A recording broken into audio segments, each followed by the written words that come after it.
#the miracle no one expected. There is a particular kind of silence that fills a hospital room when hope has run out. It is not the peaceful silence of sleep, or the comfortable silence between two people who have known each other long enough that words are no longer necessary. It is the heavy, suffocating silence of surrender, the silence that falls when every expert in the room has finally lowered their head and admitted, quietly, that they simply do not know what else to do. That was the silence that lived inside room 412 of the Harrington Medical Center, one of the most expensive private medical facilities in the entire country. And it was a silence that Margaret Harrington, one of the wealthiest women in the world, could not buy her way out of, no matter how hard she tried. Margaret Harrington was not a woman who lost. She had built her fortune from almost nothing, turning a small logistics company she inherited from her late father into a global empire worth somewhere in the range of $40 billion. She had fought off hostile takeovers, navigated recessions, outlasted competitors, and built a name for herself in boardrooms all over the world as someone you simply did not underestimate. She was sharp, fierce, and relentless. She wore her power like a second skin. And yet, for the past 3 years, she had been losing the most important battle of her life, and there was not a single thing she could do about it. Her daughter, Lily, was 8 years old. She had her mother's dark eyes and her late father's gentle smile, and she had been sick since she was 5. Not the kind of sick that is straightforward, where a doctor looks at a chart and says something like, "We'll start her on this medication and she should be back on her feet in a few weeks."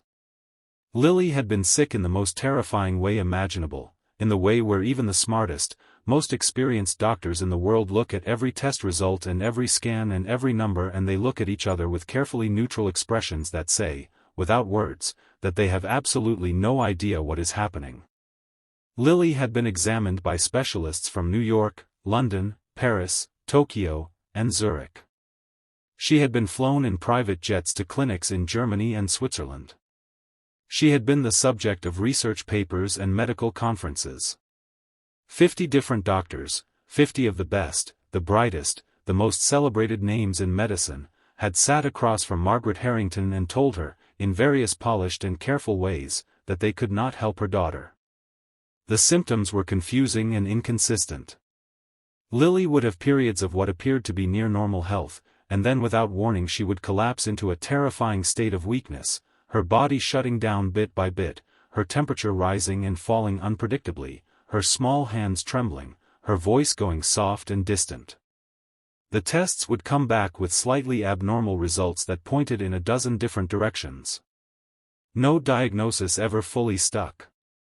Doctors would try a treatment, feel hopeful for a few weeks, and then watch as Lily declined again, as if whatever was inside her body simply found a way around every attempt to fix it.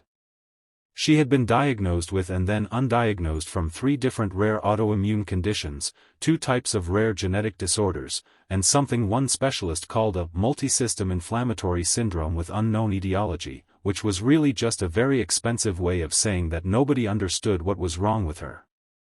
What the doctors could not tell Margaret, what their degrees and their equipment and their clinical language could not explain, was this: Lily was dying slowly. Not dramatically, not all at once, but quietly and persistently, the way a fire goes out when there is no more fuel, one small ember at a time. And Margaret Harrington, who had built her life on the principle that everything could be solved with enough intelligence and enough resources, was watching it happen and could not stop it.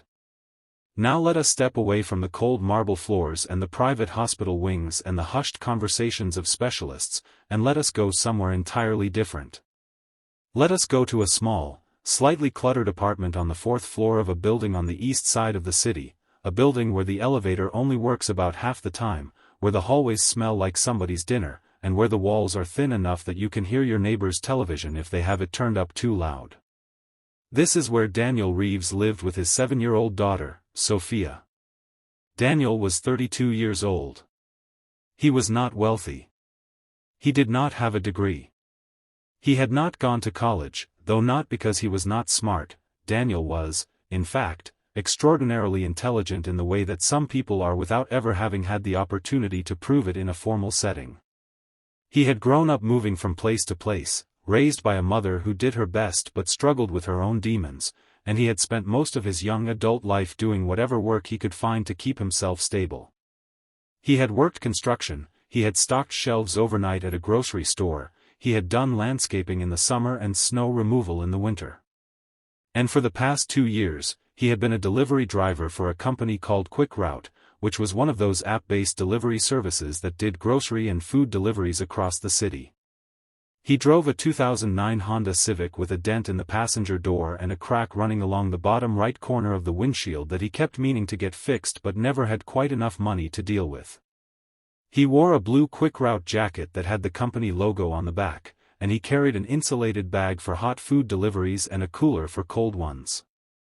He woke up every morning at 5:30, got Sofia ready for school, dropped her off, worked his route from 7 in the morning until 6 in the evening, picked Sofia up from the after-school program, made dinner, helped with homework, and put her to bed.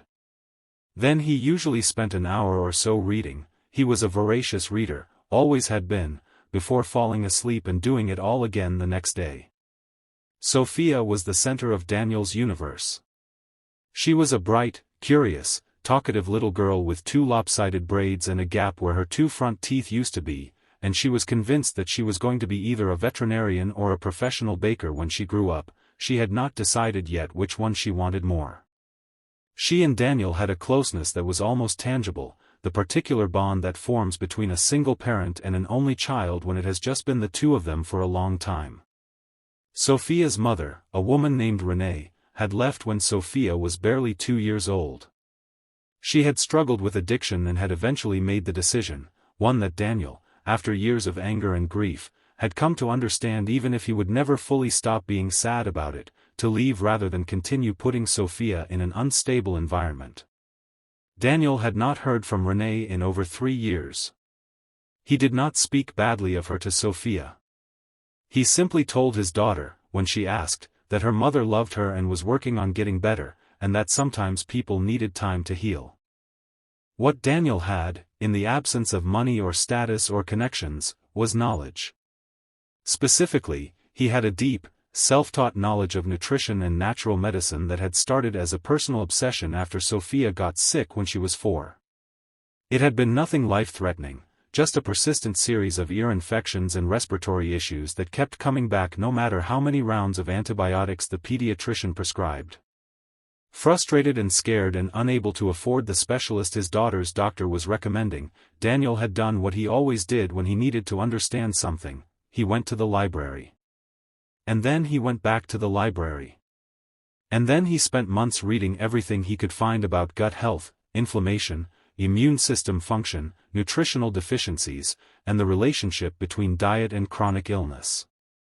He had read academic papers he did not fully understand and watched countless hours of lectures by researchers and doctors, taking notes in a worn spiral notebook. He had experimented carefully with Sofia's diet, eliminating certain foods and introducing others, learning to make broths and fermented foods and specific herbal preparations that supported immune function.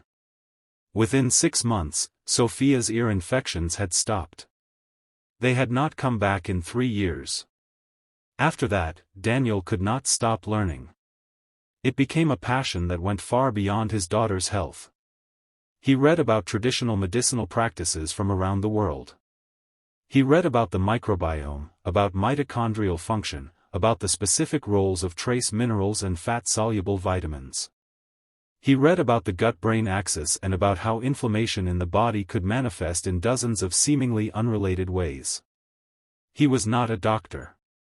He did not have a license or a medical degree. He would never have called himself a healer.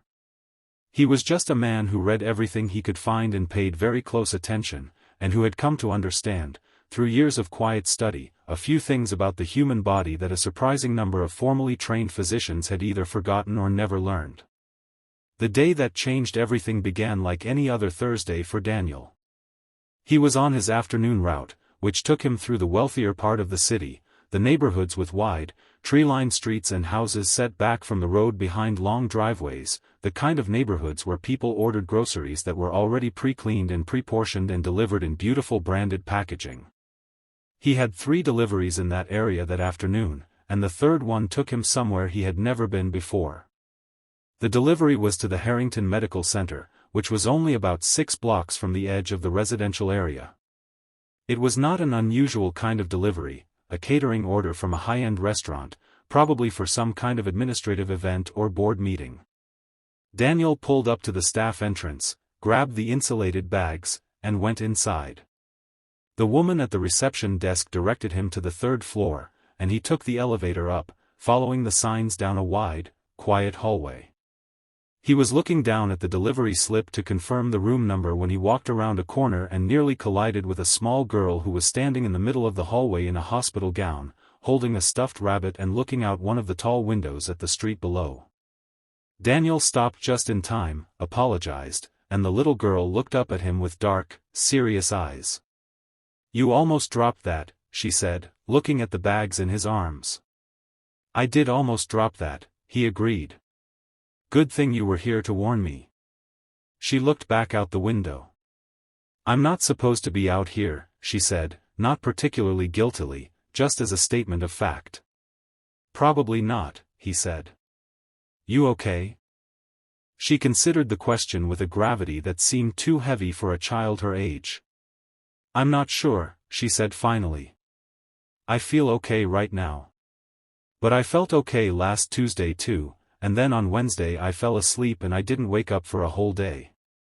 Daniel stood there for a moment, the delivery bags in his hands, looking at this small girl who spoke about losing a day of her life the way another child might speak about a math test they had done okay on. There was something about her that made his chest ache in a way he could not immediately explain. Maybe it was the stuffed rabbit, or the way her gown was slightly too large for her, or maybe it was just the quiet and resigned way she said the words, as if she had already accepted the uncertainty of her own body and had simply made peace with it. "What's your name?" he asked. "Lily," she said. "I'm Daniel," he said. "Do you want me to walk you back to your room?" She looked at him for a moment. "You can," she said. "It's room 412. You can leave your bags outside."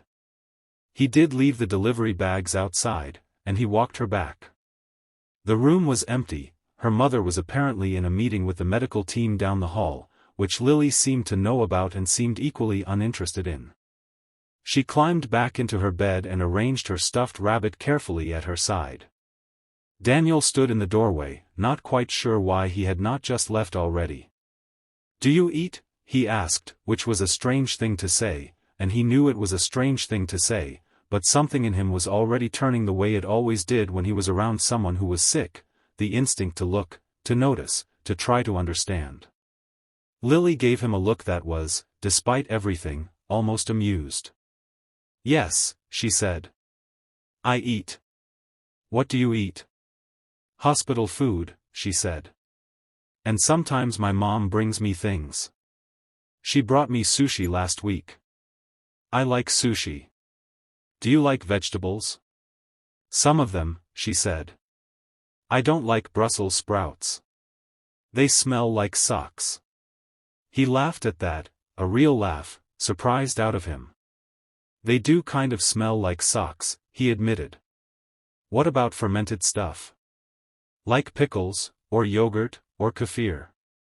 She looked at him with a slightly suspicious expression. "Why?"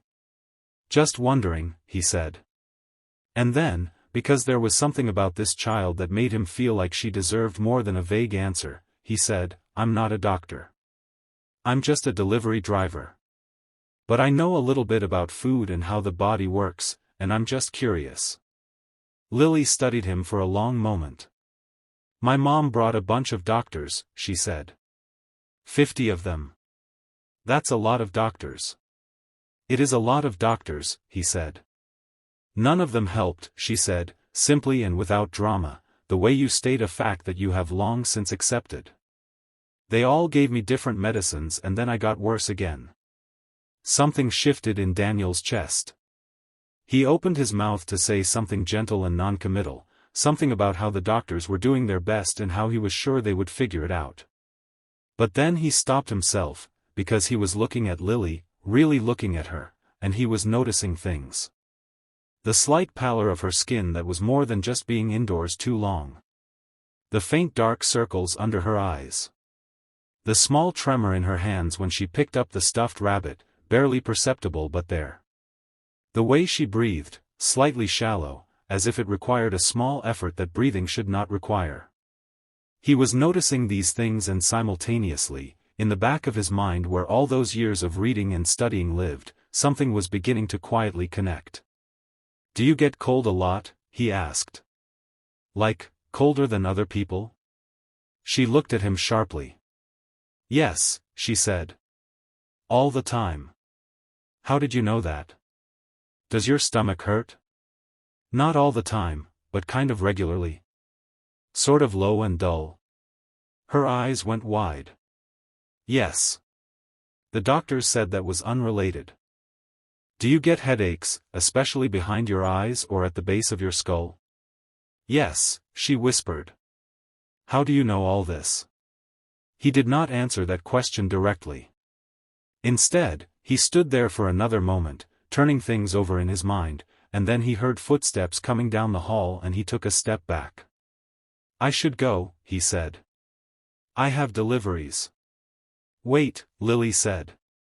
She was sitting up straight now, and her dark eyes were fixed on him with an intensity that was startling in a child. "Do you know what's wrong with me?" He looked at her for a long moment. "I'm not a doctor," he said carefully. "I don't know anything for certain." But, he hesitated. He thought about how it would sound. He thought about who her mother probably was, because nobody spent that kind of money on a private medical center unless they had an extraordinary amount of it, and he thought about how it was going to come across when a delivery driver claimed to have a theory about a condition that 50 specialists had failed to diagnose. And then he looked at Lily's face, at the quiet hunger in it, the desperate hope that she was trying very hard not to show, and he thought about Sofia, about how he would feel if it was Sofia in that bed, and he made a decision. "I have an idea," he said. "I'm probably wrong. But I have an idea." He did not get to finish that conversation, because at that exact moment the door opened and Margaret Harrington walked in. Daniel's first impression of her was not what he expected. He had expected someone cold, someone polished and remote in the way that very wealthy people sometimes were, someone who would look at him in his quick route jacket and immediately catalog him as irrelevant. What he saw instead was a woman who looked exhausted in a way that went all the way down to the bone. She was impeccably dressed, yes, and her posture was straight, and her expression was controlled, but her eyes gave her away. Her eyes were the eyes of someone who had not slept properly in years, someone who had been holding themselves together through sheer force of will for so long that the effort of it was now visible in every line of her face. She looked at Daniel and then at Lily and then back at Daniel. "Who are you?" she said.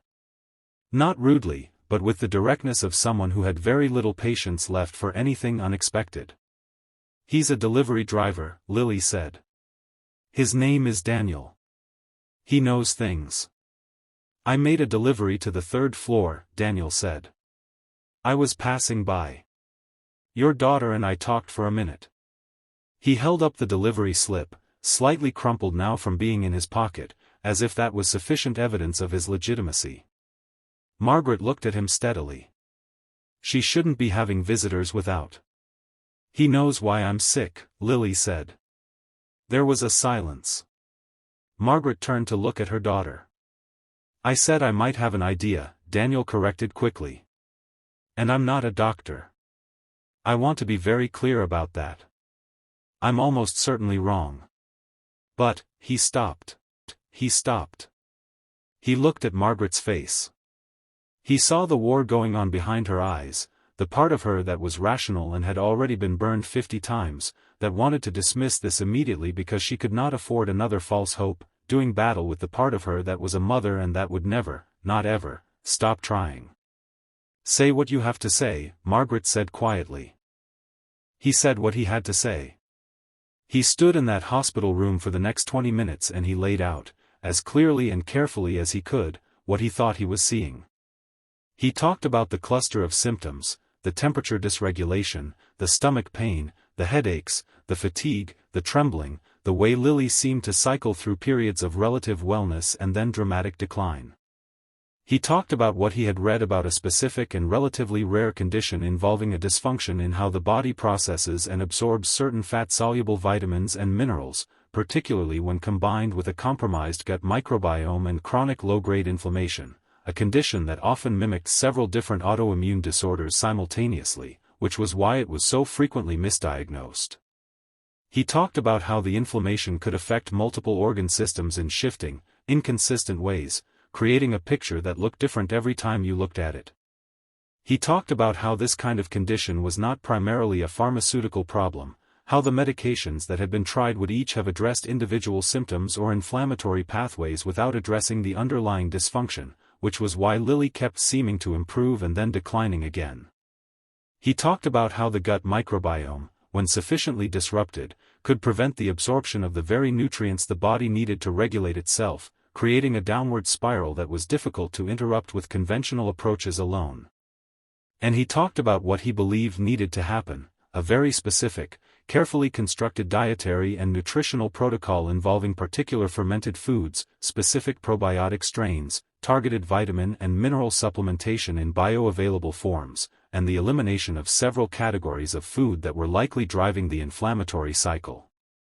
When he finished, Margaret was staring at him. "You're a delivery driver," she said. "Yes," he said. "You don't have a medical degree." "No. You're telling me that 50 of the best physicians in the world missed something that you figured out from?" "From reading," he said. "A lot of reading. Over a lot of years. And I want to say again, very clearly, that I might be completely wrong. I'm not asking you to take my word for anything. I'm asking you to maybe show what I just told you to one of those doctors and see if any of it makes any sense to them." Margaret was quiet for a moment. And then, slowly, she sat down in the chair next to Lily's bed, and she put her face in her hands, and she was quiet for a long time. Daniel stood there, not sure whether to stay or go, watching this powerful and controlled woman sitting with her face hidden and her shoulders shaking slightly, and he understood that she was not crying from sadness alone but from something more complicated, the exhaustion of years of trying, the terror of letting herself hope again, the grief of watching her child suffer, and underneath all of it, something tentative and fragile that she was almost afraid to acknowledge. When she looked up, her eyes were wet, but her voice was steady. "What is your name?" she asked. "Your full name." "Daniel Reeves," he said. "Do you have a card?" He almost laughed. "No," he said. "I have a phone number." He did not expect to hear from her again. He went back to his route, dropped off the rest of his deliveries, picked Sofia up from after school, made pasta for dinner. Sofia talked about a project she was working on in science class, something about ecosystems, and Daniel listened and asked questions and helped her draw a diagram of a food web after dinner, and all the while he was thinking about Lily and her dark, serious eyes and the way she had said, with such careful resignation, that none of the doctors had helped. He thought about how he had probably overstepped. He thought about how Margaret Harrington had the resources to get a second opinion from literally any doctor in the world, and how the idea that a delivery driver who read library books in his spare time had figured out what 50 specialists had not was probably, in the cold light of evening, a little bit absurd. He put Sofia to bed, read for an hour, and told himself he would forget about it. His phone rang at 11:30 that night. "Mr. Reeves," said Margaret Harrington's voice, "I showed your theory to Dr. Emil Voss. He's the head of internal medicine here and one of the leading immunologists in the country. He has been treating Lily for the past 8 months. A pause. He wants to meet with you tomorrow morning." Daniel sat up in his bed in the dark apartment and stared at the wall for a moment. "What did he say?" he asked. "About the theory?" Another pause. "He said," Margaret said, and her voice was doing something complicated, "that there is a paper published 18 months ago by a research team in Copenhagen that describes exactly the condition you outlined. He said that it was not widely publicized. He said that he had read it but that he had not made the connection to Lily's case because of how atypically it was presenting in her specific situation. Her voice wavered, just slightly. He said it was possible. He said it was, his exact words were, a compelling hypothesis that deserves serious investigation. Daniel sat in the dark for a long moment. "Okay," he said. "Can you come tomorrow morning?" she asked. 8 o'clock? "I'll have to call someone to drop Sofia off at school," he said. "Sofia is your daughter?" "Yes." "Bring her," Margaret said. "We have a playroom on the second floor. She'll be comfortable there." He brought Sofia to the hospital the next morning. Sofia, who had been told only that her dad had to go to a meeting and that she would be in a very nice playroom for a little while, walked into the children's playroom on the second floor and immediately made friends with the nurse who was watching it, a round-faced woman named Gloria who shared Sofia's ambition to be a baker and who knew how to make croissants from scratch. Daniel left his daughter happily deep in a conversation about laminated dough and went upstairs to meet Margaret and Dr. Voss. The meeting was extraordinary in a way that Daniel would spend a long time afterward trying to describe to people, mostly because it was not what he had expected at all. He had prepared himself for skepticism, for condescension, for the particular variety of dismissal that can come from very educated people when confronted by someone without credentials.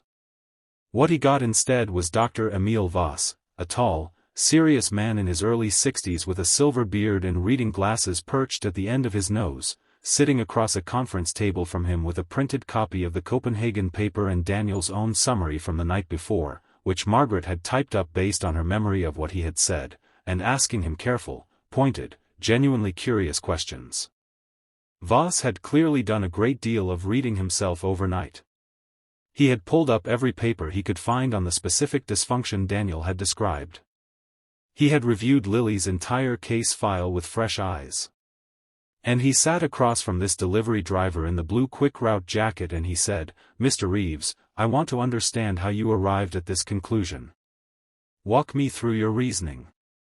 So Daniel walked him through it. He went through the years of reading, the way one paper led to another, the specific combination of symptoms that had caught his attention when he was talking to Lily in the hallway. He was careful and precise and he cited the papers he remembered. He acknowledged the things he was not sure about. He was honest about the gaps in his knowledge. At the end, Voss took off his glasses and was quiet for a moment. Then he looked at Daniel with an expression that was difficult to read, something between humility and admiration and something else that was harder to name. "I have been in medicine for 34 years, Voss said. I have never had this particular experience before." He paused. "I want to run 3 specific panels on Lily today. If the results come back the way I suspect they will, given what you've described, then we're going to have a conversation about how we proceed." He looked at Daniel. "I want you involved in that conversation." Margaret, who was sitting at the end of the table and who had barely spoken during the meeting, made a small sound. Daniel looked at her. She was looking at the table, and her jaw was tight, and he could see that she was fighting very hard to keep herself composed. The tests came back the next day. 3 panels, a comprehensive stool microbiome analysis, a fat-soluble vitamin panel, and a specific inflammatory marker panel, and the results were, according to Dr. Voss, as close to a confirmation as medicine ever really offers. Lily's gut microbiome was severely compromised. Her levels of vitamins D and K2 were critically low, not just low, but functionally absent in a way that suggested a long-standing absorption problem rather than simply inadequate intake. Her inflammatory markers showed a pattern of chronic, low-grade, systemic inflammation that had been cycling and fluctuating, explaining the inconsistency that had confused every previous doctor. And there was one specific marker, a lesser-known indicator of mitochondrial stress, that was significantly elevated, exactly as Daniel had suggested it might be based on her symptom pattern. Voss showed Margaret the results. He explained what they meant. He explained that the condition Daniel had described, which was real, and which had been described in the medical literature, just not yet widely integrated into mainstream diagnostic practice, was the most coherent explanation for everything they were seeing. He explained that the treatment approach would be unconventional by hospital standards, that it would involve working with a specific dietary and nutritional protocol alongside medical oversight, that it would take time, and that there were no guarantees. Margaret listened to all of it and then she said, very quietly, "When do we start?" And Voss said, "I'd like Daniel to be part of developing the protocol, if he's willing." What followed over the next 8 weeks was one of the most unlikely collaborations that had ever taken place within the walls of a medical institution. Daniel Reeves, delivery driver, came to the hospital every afternoon after his morning route. He sat with Dr. Voss and, eventually, with a nutritionist named Dr. Priya Anand who had been flown in from a research institute in California because she had published work specifically on gut microbiome dysfunction in pediatric patients. Together, the three of them built Lily's protocol. It was specific and it was careful. It involved the introduction of several specific fermented foods, a particular type of kefir, carefully selected for its probiotic content, and a specific lacto-fermented vegetable preparation that Daniel made himself in his apartment and brought to the hospital in sealed glass jars. It involved a targeted supplementation program using bioavailable forms of the specific vitamins Lily was deficient in. It involved the elimination of several categories of food that were driving her inflammatory cycle, including certain proteins and refined carbohydrates that her compromised digestive system was unable to process properly. And it involved a gradually expanding range of whole foods, prepared in specific ways to maximize nutrient absorption and minimize inflammation. It was not a dramatic, overnight transformation. That is not how the body works, and Daniel knew that better than anyone, and he was careful to explain this to Margaret, who was capable of extraordinary patience when it came to business but who found, when it came to her daughter, that patience was one of the hardest things she had ever been asked to practice. There were days in those first few weeks when Lily seemed to get worse before she got better. The process of rebalancing the gut microbiome can initially produce an increase in symptoms as the inflammatory cycle begins to shift, and on those days, Margaret would sometimes call Daniel in the evening, not because there was anything specific he could do, but because he was the one who had given her a reason to keep believing, and he was also the one who could explain, calmly and clearly, why what they were seeing was not a failure but a sign that something was actually happening. He would sit on his couch in the small apartment, Sofia asleep down the hall, and he would answer Margaret's calls and talk her through the biochemistry in plain language, patient and careful, until the tightness in her voice gradually loosened. He had never intended to become the person she called when she was scared. But that is what happened, quietly and without ceremony, and he did not mind, because he knew what it was to be the only person standing between your child and the dark. Sofia, for her part, was deeply fascinated by the whole business. She had visited the hospital playroom twice more during her dad's meetings, and on the second visit she had met Lily, who was having a relatively good day and had been brought down to the playroom by Gloria the nurse. The two girls had taken to each other with the immediate and uncomplicated warmth that children can sometimes have when they recognize something in each other, some quality of intelligence or seriousness or humor, and they had spent an hour and a half playing an elaborate game involving the stuffed rabbit and a collection of small plastic animals that Sofia had found in the toy bin. By the time Daniel came to collect his daughter, the two girls were in the middle of a complex negotiation about which stuffed animals were going to live in a society ruled by a rabbit queen, and neither of them was particularly pleased about being separated. "Can Lily come to our house?" Sofia asked in the elevator on the way down. "Maybe someday," Daniel said. "Can we come to her house?" Daniel thought about that. "Maybe someday," he said again. 6 weeks into the protocol, something shifted. It was not a single moment, not a sudden dramatic recovery, but a gradual brightening, the way light comes back in the morning, first as a faint lightening of the sky that you can only notice by comparing it to a few minutes before, and then slowly, steadily, unmistakably becoming day. Lily's temperature stopped fluctuating. Her hands stopped trembling. The dark circles under her eyes faded. She started eating more, really eating, with appetite and enjoyment, the way a child should eat, and the stomach pain that had been with her for 3 years began to subside. She started getting out of bed without being helped. She started asking to go outside. Dr. Voss ordered another round of tests at the 6-week mark, and the results were, his word, not anyone else's, remarkable. The inflammatory markers had dropped significantly. The fat-soluble vitamin levels were rising. The microbiome panel showed the beginning of what looked like genuine recolonization of healthy bacterial strains. Her mitochondrial stress marker had come down. And on the day they got those results, Dr. Voss sat in his office and looked at them for a long time before calling anyone in, and then he picked up the phone and called Margaret first and said, "I think we're actually doing it." And Margaret Harrington, who had not cried in front of another adult in as long as she could remember, sat down on the edge of her bed in the hotel suite she was staying in near the hospital and cried for 20 minutes without stopping. At the 8-week mark, Lily walked out of the hospital. Not in a wheelchair, not helped by a nurse, not with an 4-line. She walked out on her own 2 feet, holding her stuffed rabbit under one arm and her mother's hand with the other, and she walked down the broad marble steps in the morning sunshine, and she stopped at the bottom and tilted her face up and felt the warmth on her skin and stood there for a moment in a way that made everyone watching, Margaret, Dr. Voss, Nurse Gloria, Dr. Priya Anand, and a few of the other staff members who had been part of Lily's care, stand in silence, because there was nothing appropriate to say in the face of something like that. Daniel was there too.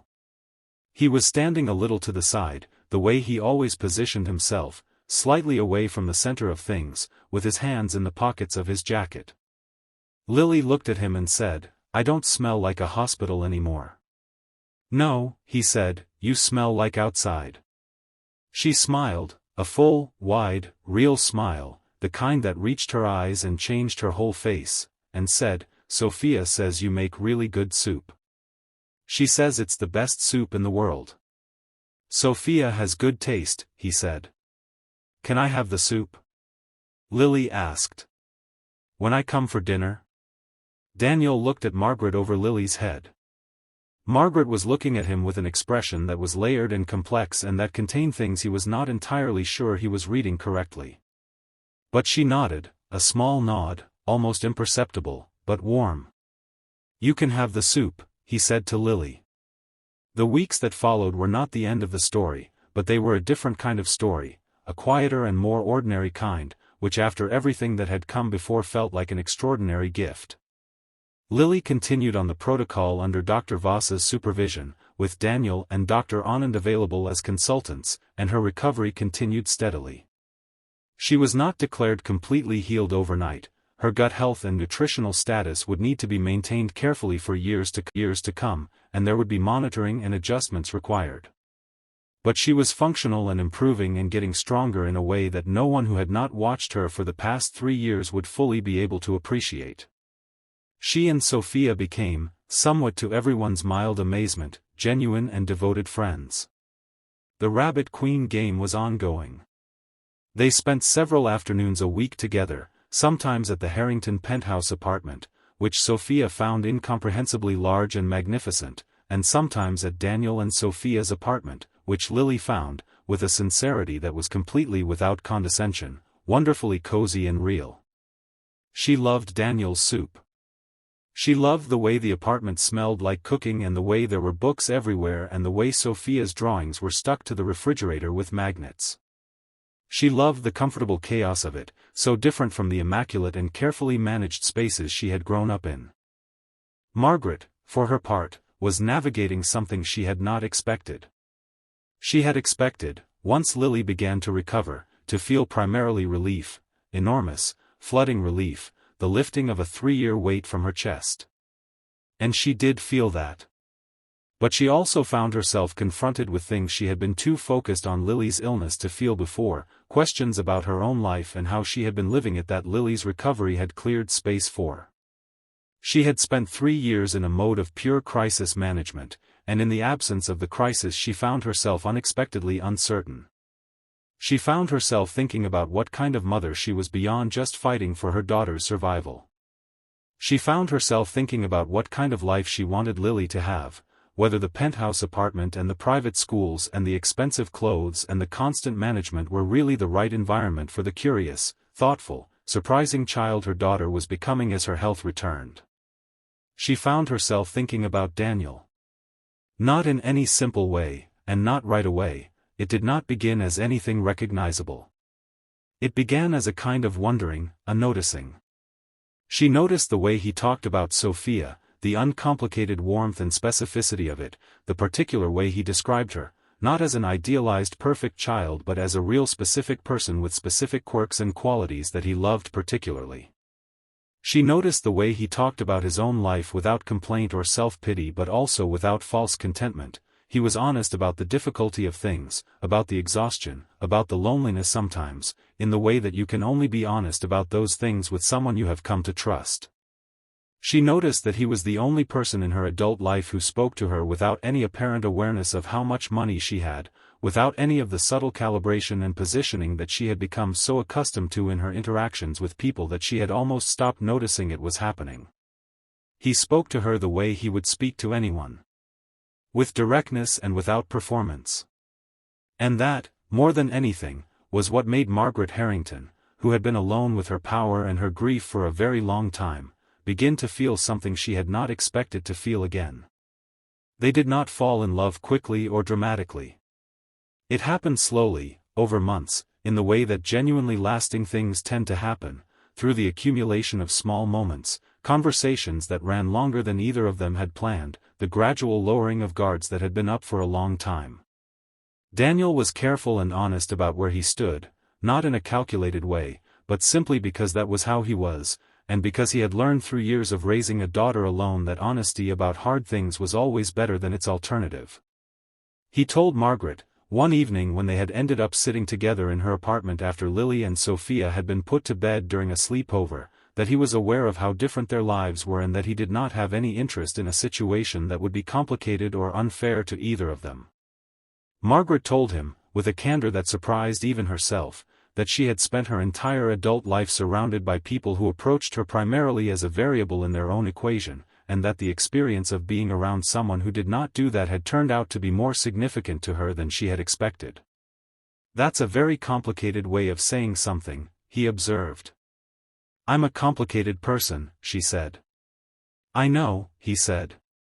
And the way he said it, not as a warning or a concession but simply as a fact he had observed and accepted, made her go quiet for a moment in a way that was its own kind of answer. There is a particular evening, about 8 months after Daniel first walked Lily back to her room, that everyone who was there remembers clearly. It was an evening in early November, and it was cold outside, and the city had that particular November quality of bare trees and early dark and the smell of wood smoke in the air. The four of them, Daniel and Sofia, Margaret and Lily, were at Daniel's apartment, and Sofia and Lily had spent the afternoon helping Daniel make a big pot of vegetable soup with bone broth and fermented vegetables, the specific soup that had become part of Lily's ongoing protocol but that had also become, by this point, simply a meal they all loved together. The apartment was warm and smelled wonderful and Sofia had spilled a bit of the broth on her sleeve and Lily was laughing about it and even Margaret had a dish towel over her shoulder from having helped with something, and the radio was on in the background playing something gentle and low. At one point Lily looked up from her bowl and said, to no one in particular, "I feel completely fine." And the room went quiet in the most beautiful way. Not the heavy silence of surrender that had lived in room 412, but something entirely different. The quiet that comes when you have arrived somewhere safe after a very long journey. The quiet of something healed. Daniel looked at his daughter and at this other little girl across the table, and his heart was so full he could not quite speak for a moment. Margaret was looking at Lily and her eyes were bright. Sofia was looking at Lily too, and then she leaned over and linked her arm through her friend's and said, "You've felt fine for months. We should get used to it." And Lily said, "You're right. Let's get used to it." Dr. Voss published a paper, co-authored with Dr. Anand, in a respected medical journal about Lily's case, with all identifying information changed to protect the family's privacy. The paper described the diagnostic journey and the unconventional but medically rigorous approach to treatment, and it included a section on the specific cluster of symptoms and test results that, in hindsight, had pointed clearly toward the correct diagnosis, a diagnostic pathway that had been present in the literature but had not yet been integrated into standard clinical practice. The paper was widely read. It led to a symposium, and then to a clinical protocol being adopted by 3 major hospitals. It led, eventually, to several other children with similar presentations receiving the correct diagnosis and beginning the same kind of healing that Lily had experienced. In the acknowledgments, Dr. Voss wrote, "This case owes its resolution to an uncommon individual whose deep self-directed learning and commitment to understanding led to the observation that initiated this diagnostic breakthrough. That individual is not a physician and did not seek credit for his contribution. He would prefer to remain uncredited. The authors honor that preference. We note only that the lesson of this case extends beyond any particular diagnosis or treatment, the capacity to observe, to think carefully, and to persist in seeking understanding is not the exclusive property of formal education. Curiosity is democratic. In the right mind, it saves lives." A year after Lily walked out of the hospital, Daniel was still a delivery driver. He thought about going back to school sometimes. The experience of working alongside Voss and Anand had made him wonder what he might have done with formal training. Margaret offered to fund his education, more than once. He always said he needed to think about it. He was, in fact, still thinking about it. But in the meantime, there was work to do and Sofia to take care of and a life that was fuller and richer in ways he had not expected, and he was not in a hurry. The quick route jacket still hung on the hook by his door. Sofia had written her name on the label inside it in permanent marker when she was 4, because she was going through a phase of writing her name on everything she considered important. He had never had the heart to wash it off. If this story has a lesson, it is not simply that one man's knowledge saved a child's life, though that is true. It is not simply that curiosity is more valuable than credentials, though that is also true. The deeper lesson is about what happens when we stop seeing the world as divided into the people who know things and the people who don't, into the experts and the ordinary people. Daniel Reeves was ordinary by every external measure. He drove a dented car. He lived in an apartment where the elevator sometimes didn't work. He wore a blue jacket with a logo on the back. And inside that ordinary life, carried carefully through years of quiet and determined effort, was the knowledge that changed a little girl's life. The world is full of Daniel Reeveses. People who are paying close attention, who are taking careful notes in worn spiral notebooks, who are reading everything they can find about the things that matter to them, who are thinking deeply and patiently about hard problems, who have no platform and no credential but who carry, in the invisible interior of their lives, something irreplaceable. Every now and then, those people walk around a corner in a hospital hallway and encounter the exact problem that their particular, specific, self-built knowledge is perfectly shaped to address. And when that happens, what matters is not the jacket they're wearing. What matters is whether someone, whether you, is willing to listen. Lily turns 9 in the spring. She is healthy. She is loud and funny and deeply opinionated about everything from rabbit-based power structures to what kind of cheese goes best with soup. She wants to be a doctor when she grows up. She has told Daniel this several times, seriously and with great deliberateness, as if she wants to make sure he understands the significance of the announcement. He always says the same thing. "You'd be a good one," he says. "But make sure you keep reading everything. Not just the textbooks. Everything." And she always says the same thing back. "I know," she says, with the particular patience of someone who has heard important advice before and intends to take it. "I know." If this story moved you, if it made you feel something, please take a moment and hit that like button. It takes 1 second, but it tells us that this kind of storytelling matters to you, and it helps more people find stories that remind them of what is possible. And if you haven't already subscribed to this channel, please do it now, because we are here every single week with stories exactly like this one, stories about ordinary people doing extraordinary things, stories that will make you cry and make you laugh and make you remember why you love being alive. Ring the notification bell so you never miss one. Because the next story might be exactly what someone you love needs to hear. Thank you for being here. Thank you for listening. Now share this with someone who needs a reason to hope.